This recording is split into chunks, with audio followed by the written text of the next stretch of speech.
Hello and welcome to Rebels Radio latest interview. I'm joined by Slough Joint Manager Neil Baker. How are you, Neil? Good, thanks, John. Yeah, how was training tonight? Training was very good. We worked on our defensive shape tonight. We went through the goals that we conceded on Tuesday night. We had the video from Lawrence, so we sort of worked through that. There was parts on each of the three goals that were probably avoidable, and we worked on where we think that we could have improved. And as I say, we then worked on our defensive shape for probably sort of 30-35 minutes, and it was a useful exercise. And you're just asking that they put it into place on Saturday. It's very difficult because sometimes it's the smallest error that can create the problem. Nobody obviously goes out to make a mistake, but sometimes it does happen. Say we've analysed all three goals from Tuesday, and I think that they were all avoidable. They weren't horrendous, mistakes, defensive mistakes, but I think they were all avoidable. And what else was focused on in training? Was any players sitting out, or were full quota training? No, Rummy.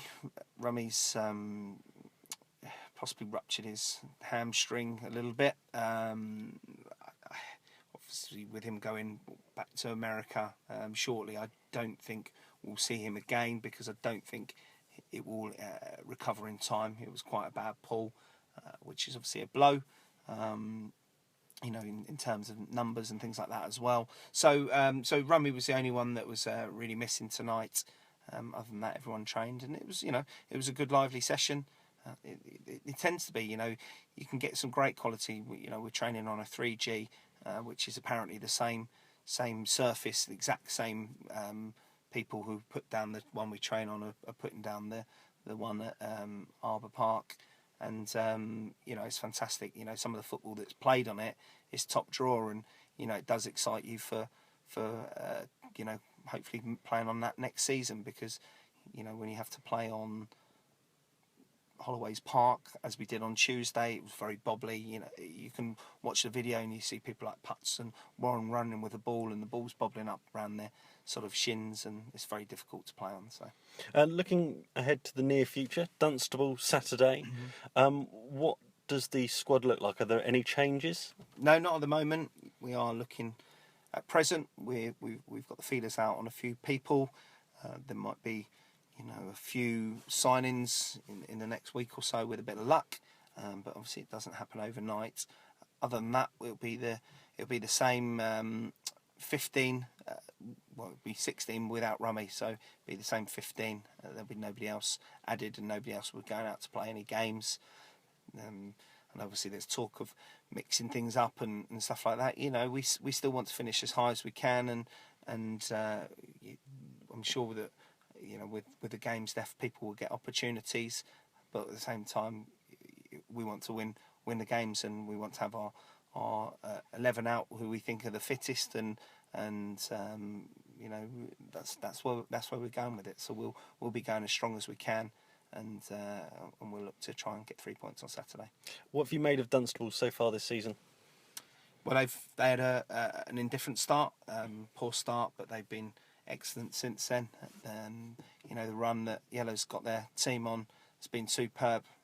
They went on a great winning streak, an unbeaten streak for over sort of November, December, January, February. I know they've lost a couple recently, but they got back to winning ways on Saturday, and they've done brilliant.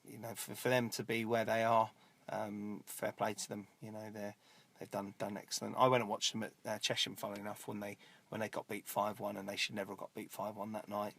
They've done really well. So we know. Listen, it's no different than if we were playing Frome, Bideford, Bedworth, Poole Town. It makes no difference. It's about who's up for it on the day, and that's a lot of the time what it comes down to, what it boils down to. In terms of the signing you mentioned a moment ago, and potential players you're looking at, are they short-term fixes or people for the longer term? Well, one potentially a short-term fix. well, I mean, it's one that we had signed, but we hadn't got obviously the international clearance for, and that's Tom Williams. Tom's now signed a form. We've got international clearance, and we're hoping he'll be available from next week. Tom's obviously a very experienced defender. Can play left back, centre half, and has played over 250 league games. So, he'll come in with some experience, hopefully, and we'll see what happens with Tom. We've got a situation where Hicksy's away for 2.5 weeks, so that's sort of mid-March. So we need to get somebody in to cover that. So we are looking to put in a 7-day approach, probably this weekend, and there's 2 others that we're talking to at the moment. One, if we can sign, is one for hopefully next season as well. Well, in fact, the other 2 potentially are. So you're sort of looking part of this season, but can we get players to come in now and show us what they can do for the last sort of 8 weeks of the season, and hopefully cement their place in the squad for next season, because there will be players that want to join Slough next year. Excellent. Well, thank you very much for that thorough update. Good luck on Saturday. Hope there's a good performance in Rebels. 3 points, but thank you for your time. Thanks, John.